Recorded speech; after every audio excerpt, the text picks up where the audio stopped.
Recording now.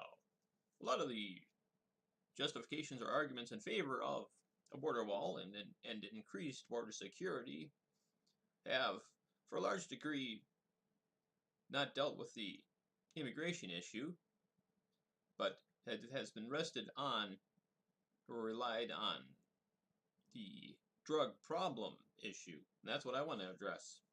Is I believe there's some unsafe assumptions going on regarding the claims made by Trump himself and the supporters of the wall in general that having a wall and increased border security is going to somehow make the drug problem in the United States better. That is resting on certain assumptions regarding the economic issues of supply and demand that are not being factored into the equation and has not been factored into the equation in general regarding the criminalization of drugs and the war on drugs. The problem with the claiming that having stronger security at the border is going to help it's going to stop the narcotics. Well, it's not going to stop it. That's the problem. It's only going to limit the supply. There's no indication that there's ever going to be the law enforcement and security will ever be able to stop the trade of drugs completely. All it's ever been able to do at most is to limit the supply, lower the supply of any given narcotics that come into the United States. What does that do to demand? Nothing. The demand is still going to remain the same. And Economics 101 says that if there's demand remains the same, but the supply gets lowered significantly, then the price of the product that has now a lower supply of it, but the same demand, well, the price of the product will go up. What happens when the price goes up? Well, the trade in that product, if it's if it's illegal to trade the product, well, then that's going to attract the criminal element even more so. There'll be say, oh yeah, I want to get in on that because the price is so high. I'm going to make lots of money selling the product because the price has gone up so much because the law enforcement and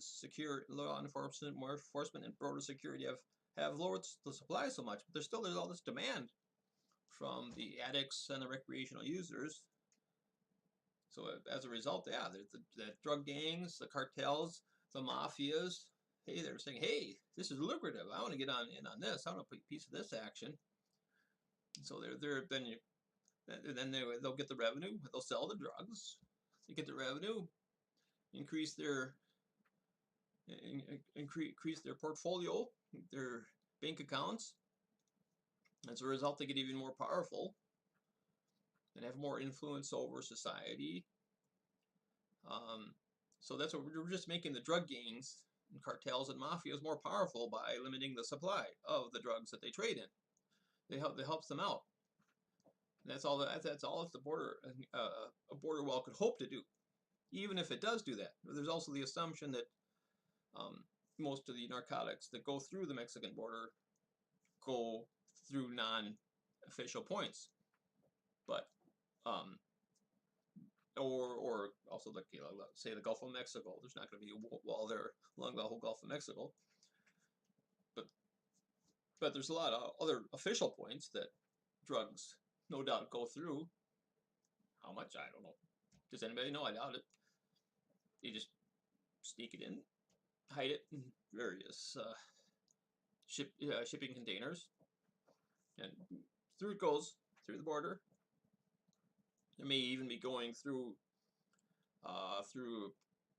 corrupt but official channels, maybe waving some of these shipments through. They might get kickbacks, or there could be even some deep state issues going on where the deep state operations don't want to have to ask for congressional approval for funding for some sort of black ops.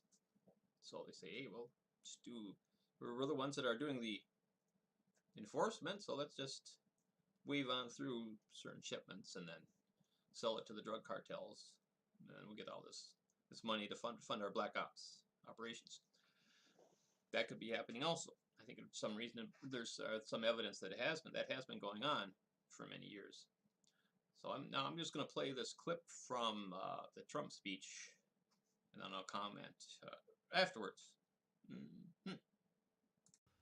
Vast quantities of lethal narcotics are flooding through our border and into our communities, including meth, cocaine, heroin, and fentanyl. Drugs kill 78,000 Americans a year and cost our society in excess of $700 billion.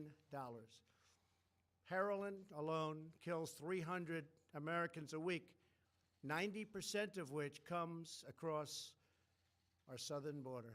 We can stop heroin. No, you won't be able to stop heroin or fentanyl or any other illegal narcotics with a wall or any other methods.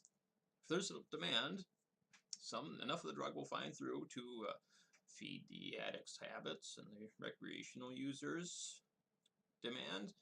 And so you would think that we've learned our lesson as a nation after Prohibition. Prohibition was repealed, what is it, about 85 or so years ago? You know, that we gave that a good test. The the prohibition of alcohol. Now, is there any other reason, any good reason why? Because even though it didn't work with alcohol, for some reason it's criminal prohibition is going to work for other mind-altering and mood-altering substances? I don't think so. There's no reason to believe that criminal prohibition is going to ever work for any narcotic or mind-altering or mood-altering substance. It's a whole load of nonsense. We should stop the war on drugs. We should stop completely, cease all criminalization of all mind-altering, mood-altering substances. There's no reason to have them be criminalized. It is drug addiction and misuse are medical problems, medical and public health problems that should be dealt with by those fields, not the criminal justice field. There's, at best, it can be, well, I mean, I should say not the best, the most that can be done by increased border security is to limit the supply, which, as mentioned earlier, will not do nothing for the demand. It will just increase the amount of revenue for the violent drug gangs and cartels and mafias.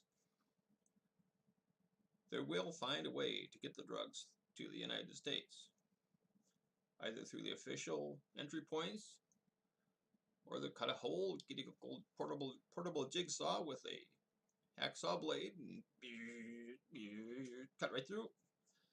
Easy. Tunnels, they always are nice.